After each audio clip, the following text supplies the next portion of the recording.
This podcast is brought to you by the Dunfield Retirement Residence, a casually elegant retirement community located at Yonge and Eglinton in the heart of Midtown Toronto. Customized living options complement your independent, active lifestyle.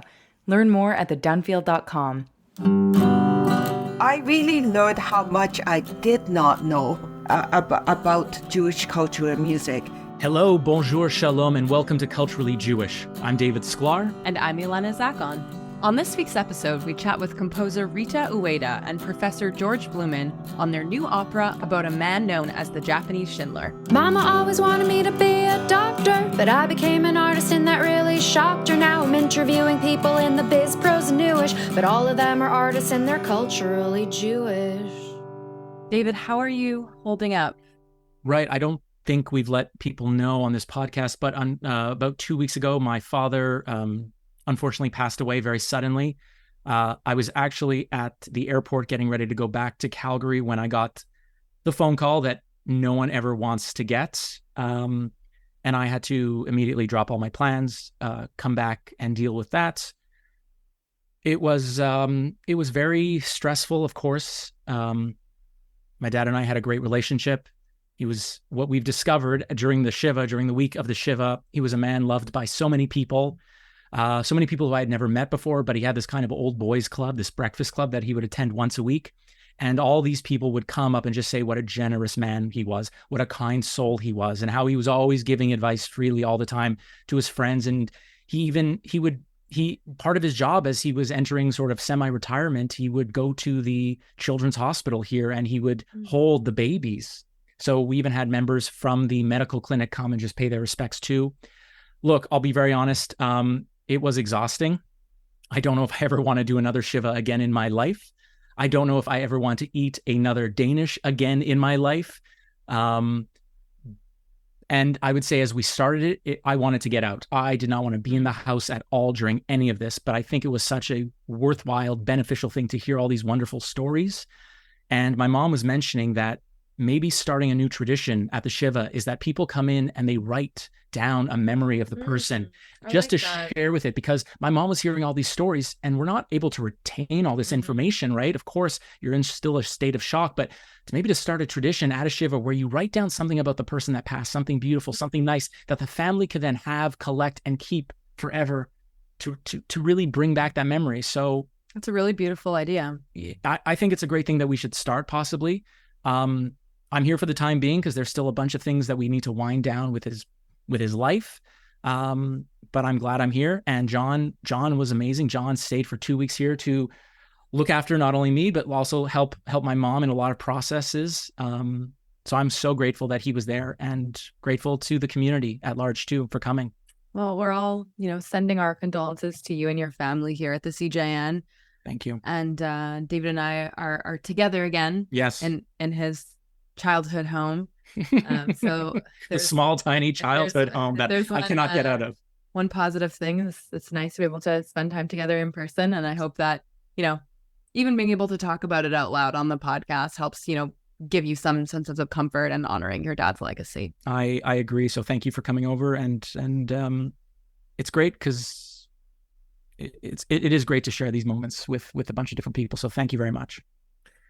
Not to keep going into the dark, difficult territory, but just wanted to do a quick check-in on how you're feeling these days with what is going on in the world, because what is there isn't enough going on for you. What are you talking about? What's going on in the world? David and I have actually been having a lot of conversations over text and just before about how we've been feeling. So I'll let you go first. You want to just do a little quick check-in? As we always talk about social media, trying to avoid social media, but then we get sucked back into it, having to unfriend some people that I felt have crossed that kind of Rubicon line. That being said, at the same time, there was an initiation started by a Jewish artist, a Jewish theater artist that really just wanted to connect with a bunch of Jews across the country. So Alana and I have been attending, it's now the second week that we attended on Zoom, to really be able just to know our fellow Jewish artists out there, to know that we're not alone feeling these things, that we're not crazy, that everyone else is sort of feeling this despair, this frustration, this isolation, this sense of do we fit in? Where do we fit in? Do Jews count? And I just think we just came off one meeting right before. That's why you came over. It was very validating to hear a bunch of these different experiences for Jews across the country. Validating and like heartbreaking. There's so much emotion. I've had moments. I feel like this is the week that it really started to hit me. Like my husband said to me last night, he hasn't seen me this distressed since the war broke out. And I think for the first couple of weeks, I was really trying to just like feel but not get overwhelmed, that I couldn't focus. Like I have friends that haven't been able to sleep, and I was like, you know what, I'm just gonna like do what I need to do, hold space, talk to the people that I feel safe with. And then just in this past week and a half, I've been now in 2 situations in person with a lot of people in the theater community, and I realized that I don't feel comfortable in a lot of those spaces. Even though I don't know what a lot of people are saying, I can imagine what they're saying. And what they're thinking. And it's very hard to know who you can talk to and where your emotions are safely discussed. And there was even an incident that happened, which I won't go into too much detail on, just for confidentiality. But, you know, there was an incident where someone said something that made me very uncomfortable about the war. And basically the essence of why these moments are so uncomfortable is that it seems like now the war is creeping into everywhere that I go. And something that I was going to, you know, ask and bring up is, do we have an obligation to go to an organizer of an event and say, hey, you know what, for the safety of those who are implicated, whether Jewish, Arab, whatever, can we try to keep this a political free zone? Like, for example, I have an event tomorrow. It's not a big event with hundreds of people like the one I was at yesterday, but it's going to be a small group of people. And I have a genuine fear and this feeling of like, is it going to come up again? I don't want it to come up. I don't want to have to deal with it. I don't want to constantly have to state my opinion or talk about, you know, the wider perspective, or feel like I have to send people links. Not that I've been doing that a lot, but that's like, those are the impulses I have. And it's like, what is our duty? Should we try to say something in order to protect ourselves?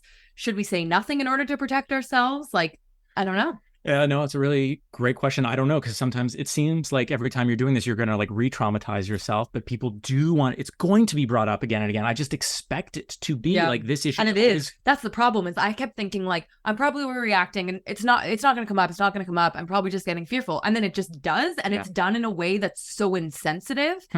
And that's the part where people like completely just discount that there are any Jewish people that could be in a space, that they don't understand like what's going on, the rise of anti-Semitism, even just here in Montreal. And it's so hard to find that balance of like, how unsafe should I be feeling? There haven't been any violent attacks, even though there's been threats of attacks. There's been gunshots on school doors. Yes. There have been, you know, firebombing in a synagogue, attempted firebombing of a synagogue, the synagogue that I actually grew up going to. So like, these are real things, but at the same time, in the US or in Europe, there's like actual physical violent attacks happening. So I'm like, okay, I'm relatively safe, but yet I don't feel emotionally safe. I don't feel understood. I don't feel like people care at all about their Jewish colleagues or friends. So I don't know where that leaves us. And if anything, the nice silver lining, as you mentioned, is that we're now being connected to all these Jewish theater artists across the country. And I hope that we're able to rely on each other, if anything. And maybe for now, I just need to surround myself with other Jewish artists so that I can feel safe. Absolutely. They're a great resource. And if people out there are Jewish artists themselves, then you can always reach out to us to inquire about the next meeting to attend. It goes across the country. It's a little sporadic now. It happens once a week. The times will always change, but there's always strength in numbers. And if you're interested in getting involved, in speaking out, come attend this meeting just as a sharing experience. Let us know. You can always email us. You can email our producer here at the CJN just to find out more information about joining this very worthwhile group. And his email will be included in the show notes of the podcast episode. So we were just speaking about shared trauma, and that's one of the key themes of this new opera that's coming to the Chutzpah Festival on November 18th and 19th. It's called I Have My Mother's Eyes, a Holocaust memoir across generations. So we had the privilege of speaking to the composer Rita Ueda a couple weeks ago about this chamber opera. It tells the story of Chiune Sugihara, who saved a lot of Jews from the Holocaust. And in the vein of shared trauma, the story of the opera goes between 3 generations of Japanese women and then 3 generations of Jews. And represents the trauma that they're both experiencing at the same time. We also had the opportunity to speak to Professor George Bluman, whose parents were saved by Chiune Sugihara himself. His sister wrote a memoir about the whole experience, and that provides the basis for this new opera. Let's listen to the interview. When Jewish families in the GTA are struggling, workers at Jewish Family and Child Service are there. These workers make sure every Jewish child has a safe home. They support Holocaust survivors living in poverty. They ensure no elderly members of our community are isolated. They provide grief counseling, offer financial support for impoverished families, and help Jewish children go to camp. But they make, on average, $10,000 a year less than their counterparts at other agencies. Their employer has threatened to lock them out, right as the Jewish community faces a growing crisis of anti-Semitism. To make sure Jewish families can count on help when they need it, we need to take care of these workers. Right now, more than 100 workers at Jewish Family and Child Service are fighting to ensure their employer invests in them and in the Jewish community. Go to cupe.ca/JFCS to learn more and send a message of support.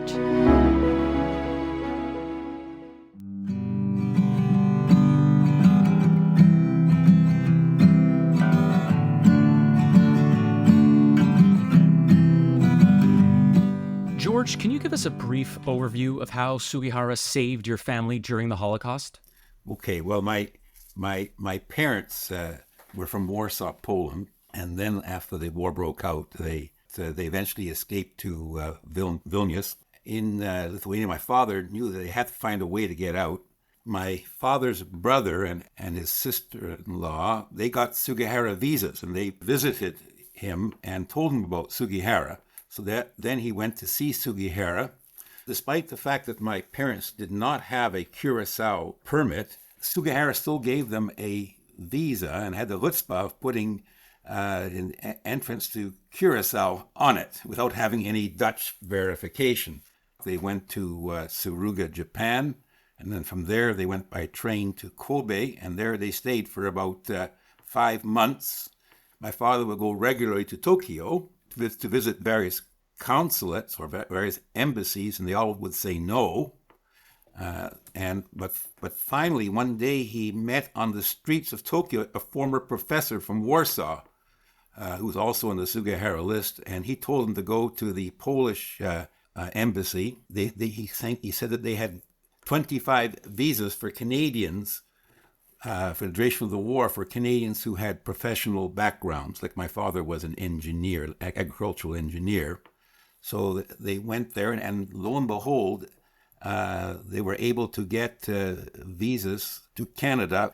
There were three boats that went regularly from Yokohama to Vancouver, and they caught the very last boat allowed to come to Vancouver from Japan. So Rita, how did this project come about for you? Where did the decision come from to write the performance, let's say, as an opera rather than a text-based theater or a musical or any other number of artistic endeavors? Why an opera for this story? So when I first approached George about turning the family story into an opera, he showed me his family's memoir, I Have My Mother's Eyes, and I read it. Then I thought, okay, this story has to be an opera, because films, documentaries, and linear medias can tell the historical stories and the facts and present the facts very, very well. What's great about George's mother's family memoir, written by his sister, was the 3 generations of the family, what happened after the escape. It took me a long time to finish the book, actually, because it touches on a lot of emotional relationships between people of families that went through trauma, whether you speak about it or not. What happens in the next 2 generations? I really love the honesty in the family members and the 3 generations of women. And then George said, oh, there's a parallel story of 3 generations of the Sugihara family. And he said, would you like to meet them? Yeah, so I had George introduce me to Madoka Sugihara, Chiune Sugihara's surviving granddaughter. They have a similar story of how it took them years to get back to Japan, and how the World War II was a traumatizing event for their family. I was really intrigued about how both families have a parallel story, and that really impressed me. But I thought, okay, to tell that story rather than to go, okay, this character did this, and then this character did this, and this character did this. I thought it would be much more interesting to tell the story from an emotional point of view and have people experience the emotional relationships. George, it sounds like you helped behind the scenes. You gave the idea of incorporating the other side of the story in those generations. Aside from that, how involved were you in the process with Rita, helping provide historical context? How often did you two chat while she was writing the opera? Well, we actually chatted quite a few times, if you add it all up. I also provided her with some photographs, which are being used as part of the opera, and arranged for her to meet Danielle, my niece, the third generation, and my brother also. Oddly enough, by the way, I also had an association with Rita's family prior to meeting Rita. I taught her brother. Oh. And I think I even wrote a letter In math. of recommendation for graduate school for her. Wow. It's like It all comes That was back. many, many years before. Wow. Rita, I'm curious because when I was looking online about your work, it says your work, quote, inspires contemplation and dialogue between cultures in flux. What do you mean by that, cultures in flux? And how does that maybe apply to this particular project? So when I write opera, I try to write engaging, relevant stories rather than stories of traditional operatic stories about highborn people and their problems, of who they're going to marry, or their relationship with God, or something like that, and Like the importance of being earnest. Yes. Yeah, and that kind of traditional opera, traditional theater is important, of course it is. But for myself, I want to always tell stories that are engaging and relevant to the kinds of people who might come and see my opera. So my first opera, 1,000 White Paper Crane for Japan, is about the boy in Dartmouth, Nova Scotia, who taught himself how to fold 1,000 paper cranes and fundraised for the people. And then my second opera, Debris, is about the single park ranger who's responsible for the cleanup of the 92 million tons of debris coming our way. I remember this story. And landing on the West Coast. And the communities of people who said, none of this is garbage. We're going to go through all that debris, find anything that could be traced to a person. We're going to offer to return it to them. So I thought that kind of story, doesn't really lend itself to a documentary, but it certainly lends itself to an opera. At that time, after I finished Debris, I was looking for another story where I was looking for a positive story between my culture, Japanese or Japanese Canadian culture, and also a Canadian story about how about our multicultural society and how we relate to each other in positive ways. So you, as a Japanese Canadian, have already that in. What was it like writing a story that also had a Jewish family in it? What did you learn anything new? Did you know much about Jewish history or Jewish culture prior to working on this play? Actually, no. I really learned how much I did not know about Jewish culture and music, in that I asked George, what kind of music did your parents listen to? And I was really surprised that George's parents listened to the classics, orchestral music, European orchestral music. I do a lot of work with intercultural music, which is an orchestra made up of Western instruments, plus many, many folk instruments from around the world. The Vancouver Intercultural Orchestra, the biggest intercultural orchestra in the world, is based in Vancouver. So I was prepared to work with folk music. But what I discovered is that there are many, many kinds of Jewish people, Jewish culture, Jewish folk music. And the diversity of what exactly is Jewish culture and music really that was a big learning curve for me. I assume you've probably seen the show, George, even though it No, hasn't. I've not You seen. No, haven't no, seen no. it. Oh, wow. Okay. In fact, Well, then never in fact, mind. the whole group. In fact, I believe all the people participating haven't really seen it either. Okay. Well, then I guess It's a world premiere. we'll have to check in the future, hopefully, to see what you thought of your experience being portrayed through opera. So even though you haven't seen the show, it is your family's story. And aside from the amazing production that I'm sure that this is going to be, is there anything from your own history that you really hope audiences in Vancouver learn? If there's one thing that you hope that they remember about your parents or your sister or anything to do with the memoir itself? I always think that one should focus on Chiune Sugihara himself, because nothing would have happened without Chiune Sugihara.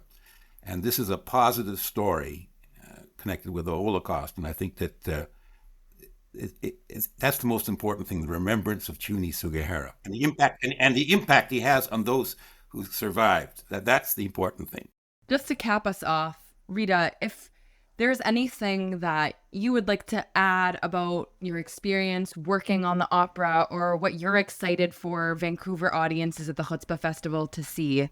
Well, this opera is not going to sound like Mozart, mainly because if you're, and I had just gone to the Vancouver Opera's Magic Flute. It was beautiful. It was so wonderful. But this story is not about magic La La Land. It's about reality, and it speaks about the pain that time does not heal. Right? You lose your entire family. 50 years later, I can't see, I can't imagine recovering from something like this.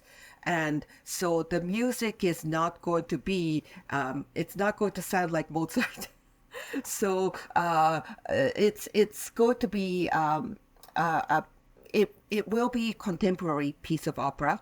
The sound world will be disturbing, perhaps, and hopefully it will engage you at the deepest level. It will be an improvised opera with improvised theatric acting, and mainly because I didn't want the script. The emotional story that comes out of you. I don't think I've ever heard of an improvised opera, or maybe a scriptless opera. That's something that sounds very interesting. Let's see, in 2015, I was a rehearsal pianist for George Lewis's opera called Afterward, about the history of improvised music in Chicago. And I thought, wow, that's very interesting. And I promised myself my next opera will be an improvised opera. So in what ways is it improvised? I'm just trying to picture that. Like the arias are all written, the music's written, and then is it the actual blocking and choreography that's improvised? Like the way that they utilize it? Like what does that actually look like? The music is improvised. So the instrumental players are given certain parameters. They're given rules, but within that rule, they can play anything that they would like to add to the emotional content of the story. The songs have been written for months, but it will not be sung in a linear format. So the singers can repeat phrases. They can stop. Cool. And they can stop. That's awesome. Yeah, they can stop and interrupt and go and speak, and then come back and resume their aria. So I've given them the license to do their job. Whereas in traditional opera, you have to stick to the music. You have to sing accurately, and you have to count while you play. You have to follow the conductor. But in many ways, that's a distraction from telling the story and doing your job, which is to deliver the content of what the words really mean. So I said to the singers, don't worry, nobody's going to have the music in front of them to say, oh, you sang that wrong note. I said, don't worry about that. Deliver the lines, deliver the content, and do your job, is what I said to the musicians. You're right. It is not at all like Mozart, and I'm beginning to hear and see that more and more. But right now, George, Rita, thank you so much for coming in to chat with us. This is definitely one positive way to come together and share a very difficult and traumatized experience. So the show will premiere on the 18th and 19th at the Chutzpah Festival in Vancouver. Thank you both again. Thank you very much. Thank you very much.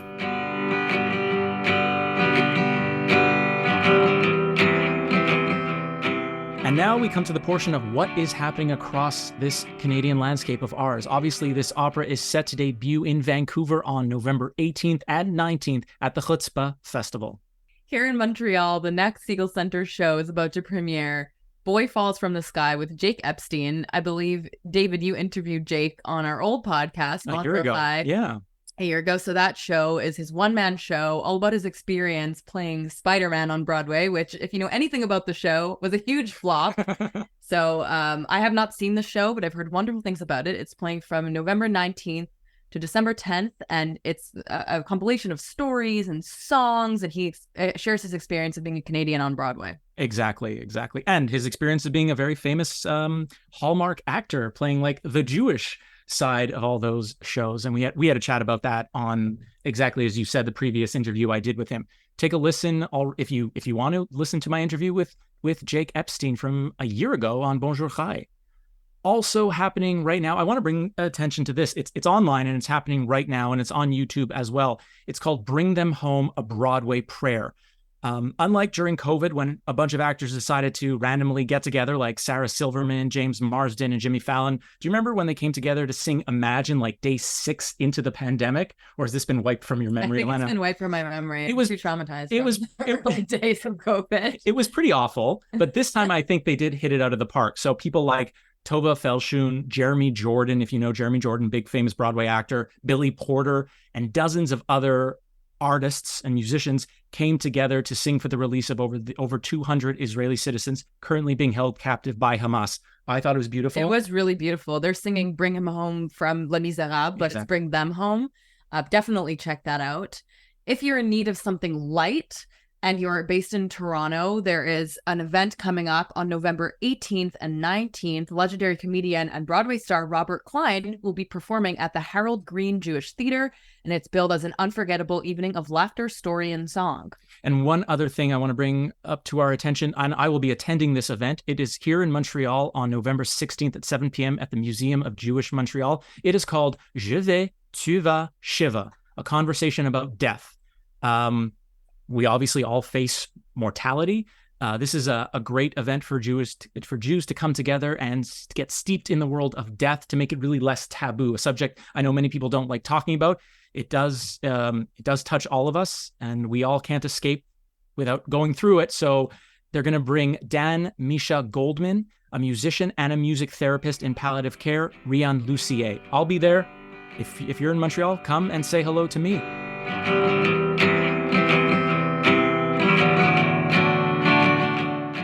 Culturally Jewish is hosted by me, David Sklar, and Ilana Zakon. We're produced and edited by Michael Freeman, and our theme music is by Sarah Siegel-Lazar. We're a member of the CJN Podcast Network. To support our work and everything the CJN does, visit thecjn.ca/donate to make a monthly donation and receive a charitable tax receipt. Thanks so much for listening, and see you next time.